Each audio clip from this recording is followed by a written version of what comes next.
Hello everyone, welcome back to my channel. Today I make this beautiful Farsi shalwar suit with cut work design. तो ये आज की हमारी dress designing है जिसमें हमने फारसी सलवार और कट वर्क का सूट डिज़ाइन किया है, जिसका लुक कुछ इस तरीके से हमने कॉटन फैब्रिक में इसको डिज़ाइनिंग की है। बहुत इजी वे में हम आपके साथ इसका पूरा ट्यूटोरियल शेयर करेंगे। तो लेट्स डू स्टार्ट मेकिंग।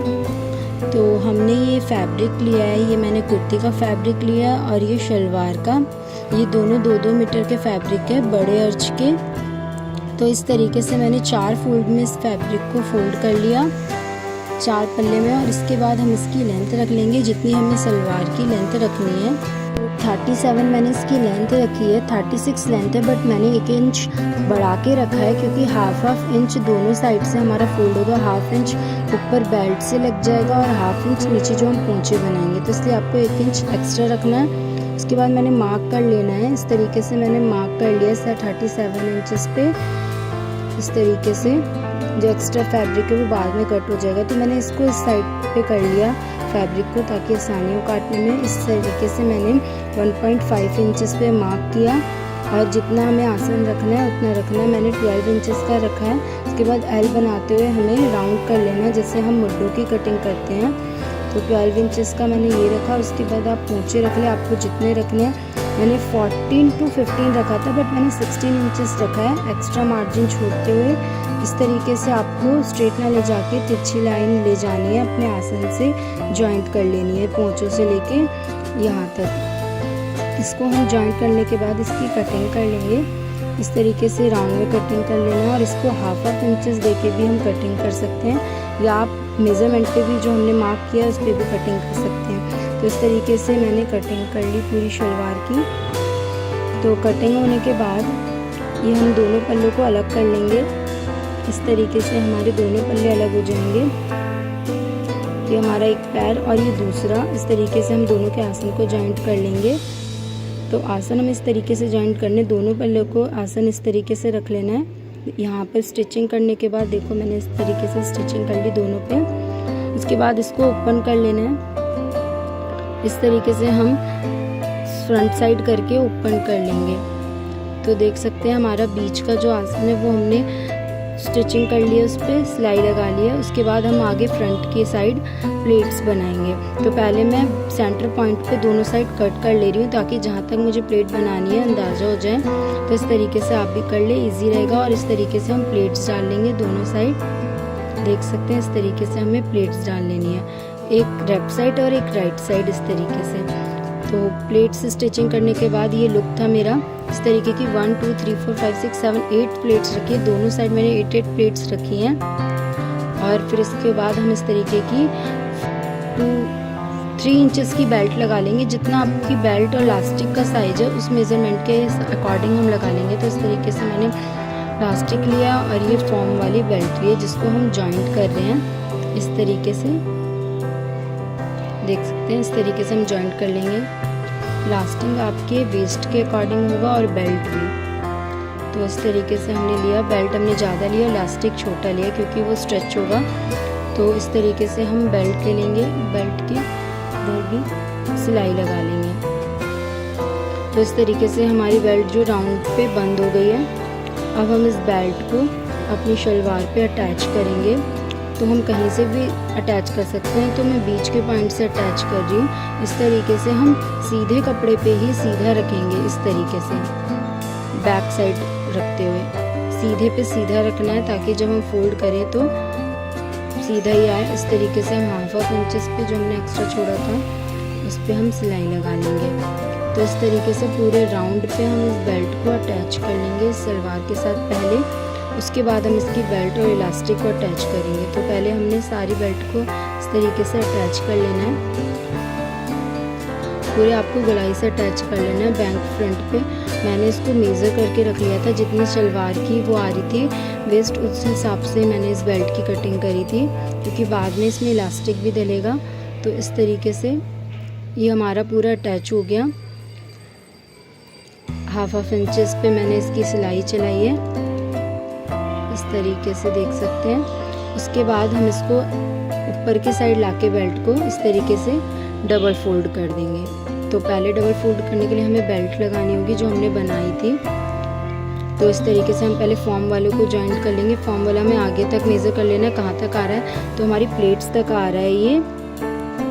तो इस तरीके से मैंने प्लेट्स तक इस फॉर्म वाली बेल्ट को रखा है और इस तरीके से हम इसी के अकॉर्डिंग उस पर सिलाई चला लेंगे जितनी ये है।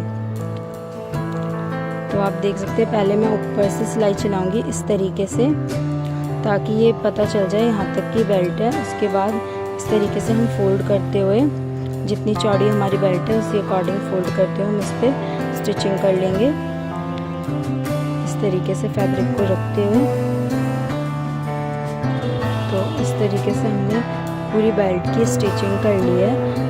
यहाँ पर लास्ट पे आने पे हम वही करेंगे, सिलाई बाहर निकाल लेंगे ऊपर की तरफ ले जाते हुए जहाँ तक हमारी फॉर्म वाली बेल्ट है। इस तरीके से ये करने के बाद हम इलास्टिक को करेंगे। तो पहले हम यहाँ पर वापस आ जाते हैं। इस तरीके से पहले हम इलास्टिक को इस तरीके से हम पहले फोल्ड कर लेते हैं, कपड़ा बाहर निकाल लेते हैं और इस तरीके से इलास्टिक गोल हो गया। तो इलास्टिक को भी हम इसी तरीके से स्टिच कर लेंगे जैसे हमने बेल्ट वाले को करा। डिफरेंस ये है कि इलास्टिक को हमें थोड़ा पुल करना होगा, अपनी साइड को पुल करते हुए स्टिच करना होगा। जो चुन्नटें होंगी वो बैक साइड को जाती रहेंगी जब अपना इलास्टिक पुल करेंगे। तो देख सकते हैं इस तरीके से मैं इलास्टिक को पुल कर रही हूँ, जो चुन्नटें हैं वो बैक साइड जा रही हैं। तो आप इस तरीके से इलास्टिक को पुल करते हुए स्टिच करते हुए अपनी तरफ को स्टिच करते हुए इस तरीके से सिलाई लगा ले पूरे बेल्ट पे।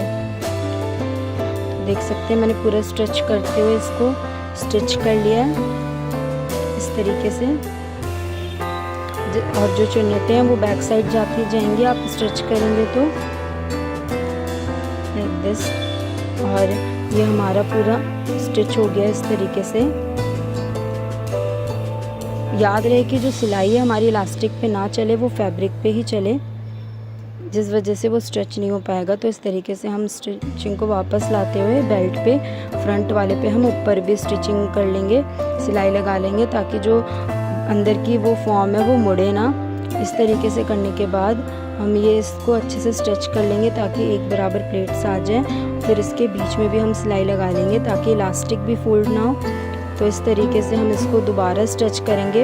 इस बार पूरे फैब्रिक को आपको बैक और फ्रंट दोनों से स्टिच करते हुए बीच में सिलाई लगा लेनी है। देख सकते हैं इस तरीके से आप सिलाई लगा लें पूरे में। तो ये सिलाई लगने के बाद हमारी जो बेल्ट है इसकी पूरी रेडी हो चुकी है। देख सकते हैं आप फ्रंट पे बेल्ट और पीछे इलास्टिक। तो प्लेट्स पे बेल्ट थी और इसके बाद हम पोंचे तैयार करेंगे। मैंने ये पोंचे में भी फॉर्म लगाई है इस तरीके की। पहले इसको इस फैब्रिक पे कर लिया 4 इंचेस के, आप देख सकते हैं। पहले इसको इस फैब्रिक पे मैंने स्टिचिंग कर लिया। उसके बाद हाफ इंच का जो फैब्रिक मैंने छोड़ा था इसको इसी पे दोबारा स्टिचिंग कर लेनी है अपने पोंचों पर। तो इसको आप स्टिच करते जाएं पूरा। तो इसी तरीके से हाफ इंचेस पे भी आपको स्टिच करना है। तो ये स्टिच हो जाने के बाद ये जो पोंचे हमारी बैक साइड को फोल्ड हो जाएंगे। इस तरीके से फोल्ड कर लेना है पहले हम नीचे पे सिलाई चला लेंगे इसकी ताकि ये अच्छे से सेट हो जाए। तो हम पहले नीचे पे सिलाई चला ले रहे हैं इसकी। आपको बिल्कुल किनारी पे सिलाई चलानी है। तो इस तरीके से मैंने सेट करते हुए बैक साइड को फोल्ड करते हुए इस पर किनारी पे सिलाई चला ली ताकि जो हाफ इंचेस वाला है वो भी थोड़ा टाइट हो जाए। इस तरीके से करने के बाद हम बैक साइड फोल्ड करते हुए इस फैब्रिक को अंदर की साइड फोल्ड करते हुए लास्ट पे ही इसके किनारे पे स्टिचिंग कर लेंगे। इस तरीके से अंदर की साइड हमें फैब्रिक फोल्ड करते हुए करना है। इस तरीके से हमारे जो पोंचे हैं वो तैयार हो जाएंगे चौड़ी मोहरी वाले। तो ये हमारी जो मोहरी है वो रेडी होने के बाद आप चाहे तो इस पर अपने हिसाब से कोई भी डिज़ाइनिंग कर सकते हैं। जैसे आप चाहें, आपको इस पर डिज़ाइनिंग बनाना चाहते हैं वो भी बना सकते हैं। तो मैंने इसको मोहरी को बिल्कुल प्लेन रखा था इस तरीके से, बस 2 ही सिलाई चलाई थी इस पर। आप चाहे तो डिज़ाइनिंग भी कर सकते हैं अपने अकॉर्डिंग। तो मैंने इस पर बस यही 2 स्ट्रेट सिलाई चलाई थी इस तरीके से यहाँ पर और टॉप पे। तो मैंने 2-2 सिलाई दी थी बस इसी तरीके से। उसके एक्स्ट्रा मैंने इस पर कुछ भी नहीं किया था। आप चाहे तो इस पर अपने अकॉर्डिंग कोई भी डिज़ाइनिंग कर सकते हैं, बट बेसिकली फ़ारसी में डिज़ाइनिंग नहीं होती है। तो इस तरीके से हमने इसको इसको सिंपल ही रखा है इसकी मोहरी को, ताकि वो सिर्फ स्ट्रेट रहे, वॉल्यूम में रहे। इस तरीके से होने के बाद हमारा ये जो मोहरी है रेडी हो चुकी थी। इसके बाद आप देख सकते हैं इसको हम स्टिचिंग करेंगे बीच वाले पॉइंट से। तो हमें इसकी मोहरी को स्टिचिंग कर लेना है। तो ये मैंने 15 to 16 काटी थी, बट मैंने स्टिचिंग करते टाइम इसकी 11.5 इंचेस रखी थी। इस तरीके से हम इसको वी शेप में बंद कर लेंगे, ये जो वी बन रहा है। तो इसको हम स्टिच करने के बाद ये हमारा फाइनल लुक है। तो हमारी ये फारसी शलवार है जो रेडी हो चुकी है। आप देख सकते हैं बेल्ट हमारी प्लेट वाली साइड्स पे है और पूरे बैक पे हमारा इलास्टिक है, और ये इसकी मोहरी चौड़े वाली मोहरी। और इस तरीके से हमारी शलवार रेडी हो गई। अब हम कुर्ती की कटिंग कर लेंगे। मैंने 32 इंचेस की कुर्ती रखी है। इस तरीके से पहले आप निशान लगा लें, मार्क कर लें अपना जितनी आपने लेंथ रखनी है। इसके बाद मैंने इसका शोल्डर रखा, वो मैंने 7 इंचेस रखा। ये वाला शोल्डर 6.5 इंचेस रख के एल बनाते हुए इस पर राउंड कर लिया। उसके बाद हम चेस्ट का मार्क कर लेंगे अपने अकॉर्डिंग। उसके बाद जो हमारी चाक है वो 14 इंचेस पे रखते हुए सेंटर पे हम कमर मार्क कर लेंगे और यहाँ पर हिप मार्क कर लेंगे, और इसको इस तरीके से वी में जोड़ देंगे, स्ट्रेट कर लेंगे, और यहाँ से स्ट्रेट कर लेंगे दामन वाला, और फिर हम इसकी कटिंग कर लेंगे। फिर ये जो मैंने रखा था ये 3 इंचेस का रखा था शोल्डर नेक के लिए। तो इस तरीके से हम कटिंग कर लेंगे। यहाँ पर आप अपने अकॉर्डिंग मार्जिन छोड़ सकते हैं, आप जितना चाहें। तो मैंने 2 इंचेस का मार्जिन छोड़ा था इस तरीके से, और ये मार्क पे मैंने लेंथ की कटिंग कर ली। देन इसके बाद यहाँ पर आप दोबारा मार्क लगा लें नेक्स्ट वाले साइड पे। अदर साइड पे मार्क के बाद हम ऐसे राउंड शेप का हल्का सा गोल कटिंग कर लेंगे नेक। उसके बाद ये जो बचा हुआ कपड़ा है हम इससे ही स्लीव्स निकालेंगे। तो इस तरीके से फोल्ड करते हुए मैंने इसकी स्लीव्स निकाली है।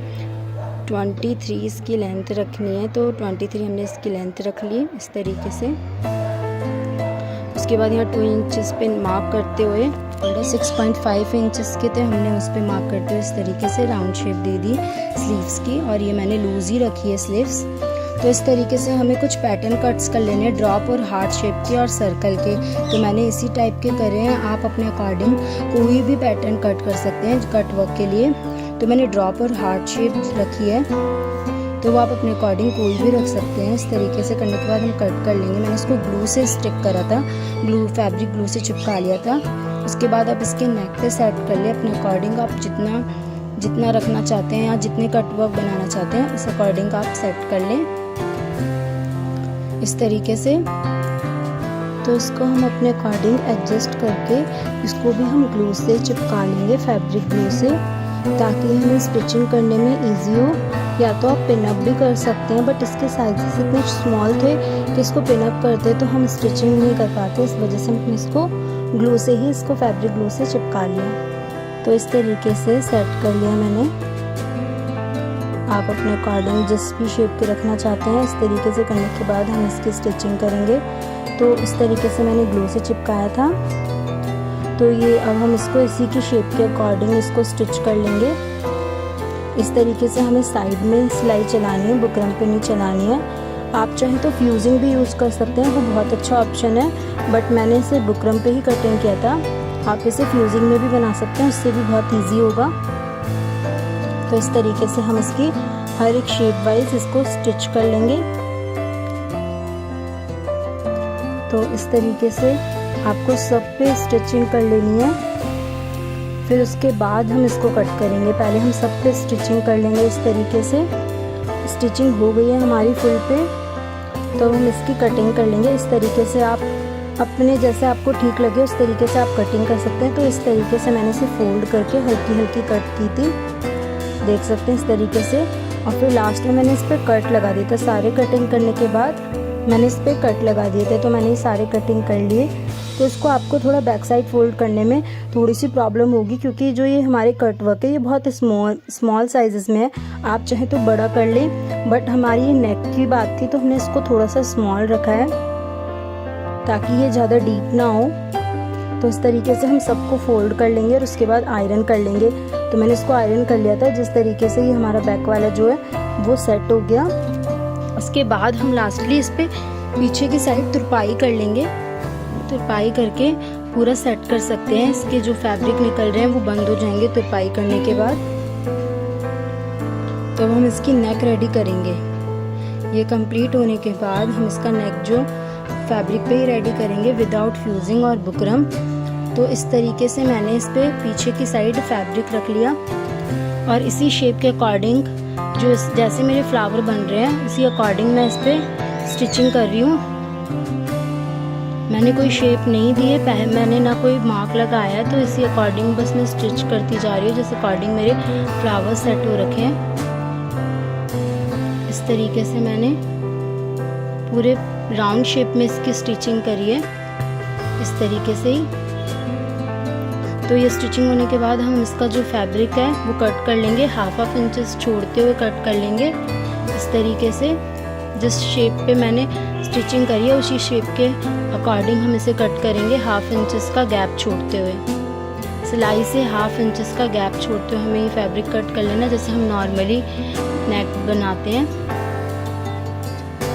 तो इस तरीके से कट करने के बाद मैंने हर जगह हल्के हल्के छोटे छोटे कट लगा लिए हैं ताकि इसे बैक साइड फोल्ड करने में, पलटने में इजी हो। तो इस तरीके से आप भी कट लगा लें और उसके बाद हम इसकी पीछे की कटिंग कर लेंगे। तुरपाई के लिए हम इसको भी तुरपाई करेंगे। तो इस तरीके से राउंड में कटिंग कर लिए फर्स्ट। तो मैंने जब हम तुरपाई करेंगे उस अकॉर्डिंग हम इसको बाद में कट कर लेंगे। तो इसको अब हम बैक साइड फोल्ड कर लेंगे। इस तरीके से आपको फोल्ड कर लेना है। तो हम ये सारा फोल्ड करने के बाद जो हमारी नेक की डिज़ाइनिंग आई है वो कुछ इस तरीके की आई है, देख सकते हैं। जैसे हमारे फ्लावर सेट थे उसी अकॉर्डिंग हमारी नेक बनी है। तो अब हम जो बैक वाला पार्ट है उसको तुरपाई कर लेंगे और ये जो सारे पैचेस वाले पार्ट है हम इसको भी तुरपाई कर लेंगे। सबको इस तरीके से करके, जैसे मैंने बोला तुरपाई करते समय आप इस पर कट करके ऊपर साइड को तुरपाई कर सकते हैं। तो जब तुरपाई होने के बाद ये लुक था नेक का, इस तरीके का कुछ देख सकते हैं। ये मैंने पीछे नेक तुरपाई कर ली थी। उसके बाद ये हमारा नेक जो था वो रेडी हो गया। अब हम इसके सूट की स्टिचिंग कर लेंगे। तो हमने इस पे फ्रंट वाले पे हमने बैक वाला पार्ट रख लिया और हम इसके शोल्डर्स सिल लेंगे और उसके बाद जो फिटिंग है और इस तरीके से चाक फोल्ड कर लेंगे ये फिटिंग पे सिलाई चला के। तो हमारी कुर्ती जो है वो रेडी हो गई है। ये इसका लुक है कुछ नेक का। अब हम इसके दामन पे भी यही पैचेस का वर्क करेंगे। तो ये पैचेस मैंने पहले ही सेट कर लिए थे, जिसका लुक कुछ इस तरीके से रखा था मैंने, हार्ट शेप वाला। तो इस तरीके से मैंने पैचेस सेट कर लिए थे। इसी को सेम हम स्टिच कर लेंगे और बैक साइड फोल्ड कर लेंगे। ठीक है, तो सेम हम इसे करके रेडी करके दिखाते हैं। तो इस तरीके का ये लुक था नीचे दामन का और वो ऊपर वाला नेक का जो हमने रखा था। तो ऊपर पे हमने ड्रॉप शेप और नीचे हमने हार्ट शेप के ये फ्लावर बनाए थे। तो इसको भी हम बैक साइड पे तुरपाई करेंगे सेम पैचेस को। तो ये हमारी जो कुर्ती है वो रेडी हो चुकी है। अब हम इसमें इसकी स्लीव्स अटैच करेंगे जो हम बहुत सिंपल रखने वाले हैं, जिसकी हमने सिंपल कटिंग करी थी। इस पर हमने कोई भी कट वर्क नहीं करा। इस तरीके से हल्की लूज स्लीव्स हमने रखी है। इस तरीके से हम दोनों स्लीव्स को अटैच कर लेंगे और ये हमारी पूरे सूट का फाइनल लुक है। तो ये हमारा पैच कट वर्क सूट है फारसी शलवार के साथ, जो बहुत ट्रेंड में है। अगर आपको इस सूट की डिज़ाइनिंग अच्छी लगी हो तो लाइक एंड सब्सक्राइब करें।